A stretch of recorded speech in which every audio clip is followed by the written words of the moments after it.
Next one I want to show you is the dumbbell step up. So with this exercise, it's a very quad dominant but also glute exercise.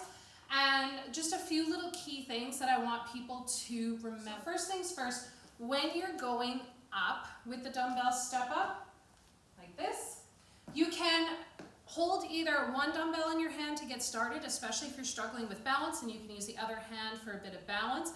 Maybe you move your step closer to a wall, or you're doing it on a stair where you can have your hand out in front of you for balance.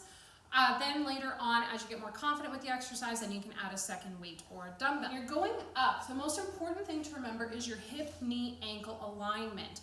Commonly what can happen when people are doing this exercise is as they go to step up, their knee wants to sway into the middle, and that can be due to not engaging the glute properly.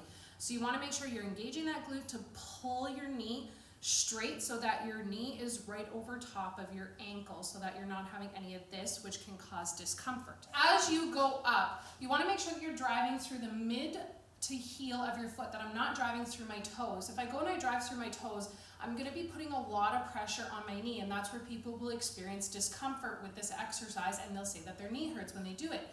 That's usually because they're pushing too far forward and they're going up on their toes rather than on their heel.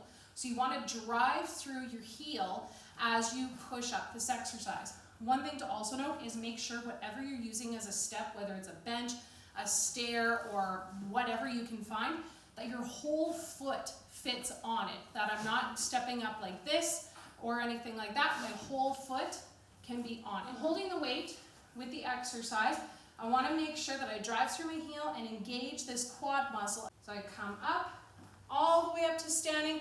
Then as I step back down, it's important to just step straight back down and not step backwards. So I don't want to be stepping back like this, because when I go up again, I'm having to push forward, which is going to put pressure on my knee. Instead, when I land, I want to land nice and close to the bench, like this. So it's more natural.